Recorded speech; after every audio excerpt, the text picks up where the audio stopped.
আপনারা তো রূপচাঁদ মাছে অনেক রকমের রেসিপি খেয়েছেন, কখনো কি মাখন সিম দিয়ে রূপচাঁদ মাছে এরকম ঝোল খেয়েছেন? যদি খেয়ে না থাকেন তাহলে এইভাবে একবার বানিয়ে খেয়ে দেখতে পারেন। এর স্বাদ কিন্তু দুর্দান্ত হয় এবং সহজেই তৈরি হয়ে যায়। দেখতে যেমন সুন্দর, খেতেও কিন্তু ততটাই সুন্দর হয়। একদম অল্প তেল মশলায় তৈরি। চলুন তাহলে ভিডিওটা দেখে আসা যাক কেমন করে বানিয়েছি। নমস্কার বন্ধুরা, মামনির রান্নাঘর রেসিপিতে আবারও আপনাদেরকে অনেক অনেক স্বাগত জানিয়ে আজকে আবার একটা নতুন রেসিপি নিয়ে চলে এসেছি প্রতিদিনের মতন।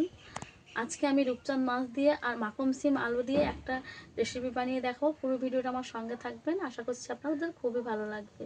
যে সকল বন্ধুরা আমার চ্যানেলে নতুন এসে থাকেন অবশ্যই আমার চ্যানেলটা সাবস্ক্রাইব করে দেবেন, আর ফেসবুক পেজ থেকে দেখলে পেজটাকে ফলো করে দেওয়ার অনুরোধ রইল। চলুন তাহলে আমি রেসিপি কিভাবে বানাবো পুরো ভিডিওটা আমার সঙ্গে থাকবেন, আশা করছি আপনাদের খুবই ভালো লাগবে। মাছ নিয়ে নিয়েছি, রূপচাঁদ মাছ আগে থেকে কেটে বেছে ধুয়ে নিয়েছি। মাছে প্রথমে আমি লবণ হলুদ মাখিয়ে নেব। তাই লবণটা দিয়ে দেব,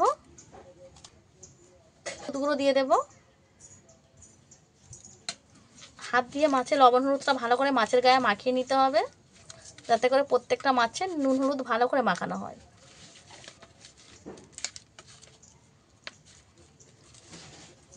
আমি এখানে একটু বড় সাইজের পিস করে নিয়েছি।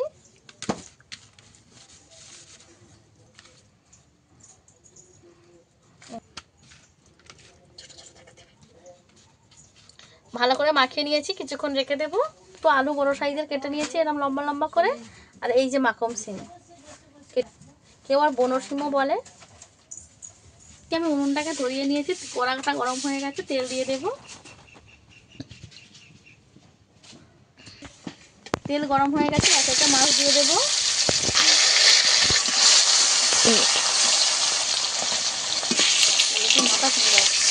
মাছগুলোকে আমি উল্টে পাল্টে একটু লাল করে ভেজে নেব।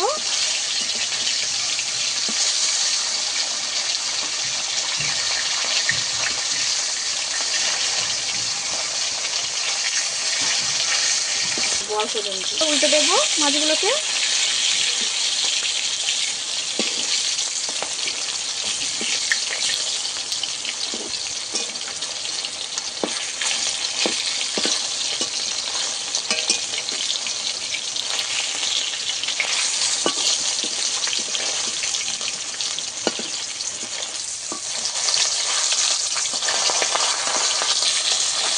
আমি লাল লাল করে ভেজে নিয়েছি, তুলে নেব। এইভাবে ভেজে নিয়েছি।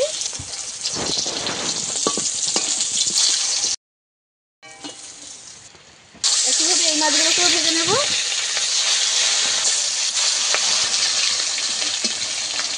একটু উল্টে দেবো আমি।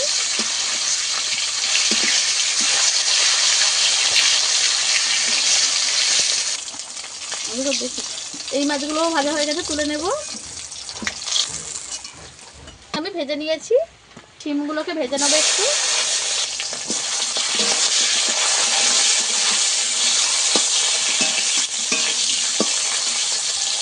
সামান্য লবণ দিয়েছি, সামান্য হলুদ গুঁড়ো দিয়ে দেব।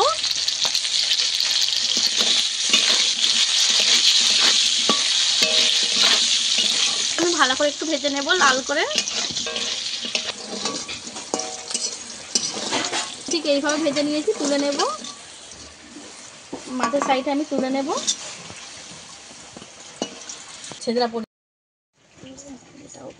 মাছ ভাজার তেলের মধ্যে আরেকটু তেল দিয়ে দেব। ফোড়নে দেবো একটু জিরে, ধুয়ে পরিষ্কার করে রাখা আলু।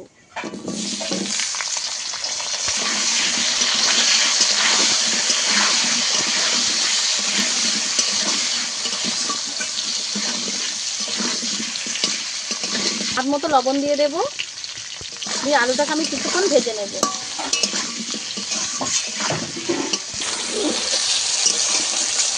আলুটা আমি কিছুক্ষণ ভেজেছি, আরও একটু ভেজে নেব। আলুটা আমি এইভাবে ভেজে নিয়েছি একটু লাল লাল করে। আদা বেটে রেখেছিলাম দিয়ে দেব। এখানে আমি পেঁয়াজ রসুন ছাড়া তরকারিটা করবো, আপনারা চাইলে পেঁয়াজ রসুনটাও দিতে পারেন। আদাটি তেলে আমি ভালো করে একটু ভেজে নেব। তারপরে একে একে গুঁড়ো মশলা দিয়ে দেব। হলুদ গুঁড়ো দিয়ে দেব,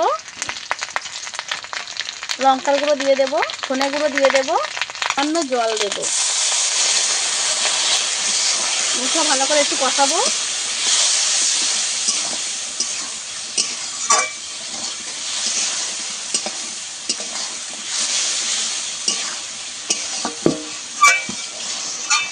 কিছুক্ষণ আমি ভালো করে কষিয়ে নেব যতক্ষণ না মশলা থেকে তেল ছাড়ে।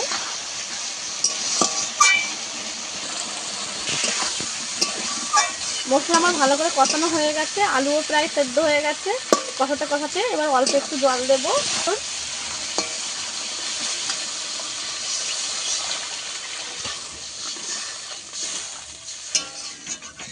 পরিমাণে আমি জল দিয়েছি যাতে আমার মাছটা ভালোভাবে ডুবে যায়, আর আলুটা তো অর্ধেক সেদ্ধ হয়ে গেছে, কিছুটা বাকি আছে, ওটাও সেদ্ধ হয়ে যায়।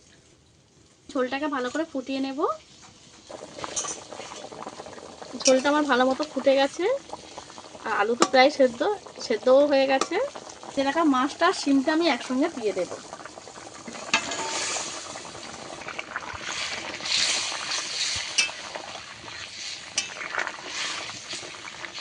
আগে থেকে আমি গোটা জিরে পেটে রেখে দিয়েছিলাম, এটাকে দিয়ে দেব। দিয়ে একটু ফুটিয়ে নেব।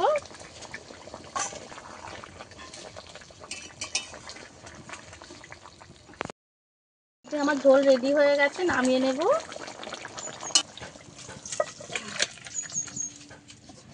এই যে শিম দিয়ে আমার মাছের ঝোল রেডি হয়ে গেছে। দেখতে কতটা সুন্দর হয়েছে দেখুন বন্ধুরা। দেখতে যতটা সুন্দর অতটাই সুন্দর লাগে এটা খেতে। এর আগেও আমি বাড়িতে বানিয়ে খেয়ে দেখেছি, তাই ভাবলাম আপনাদের সঙ্গে শেয়ার করি। এই রান্নাটা আমি একদম কম মশলা দিয়ে করেছি। বাচ্চা থেকে বয়স্ক সবারই পছন্দ হবে। একবার হলেও বাড়িতে বানিয়ে খেয়ে দেখবেন। আমার এই রূপচাঁদ মাছ দিয়ে শিম আলু দিয়ে রেসিপিটা আপনাদের কাছে কেমন লেগেছে অবশ্যই কমেন্ট করে জানাবেন।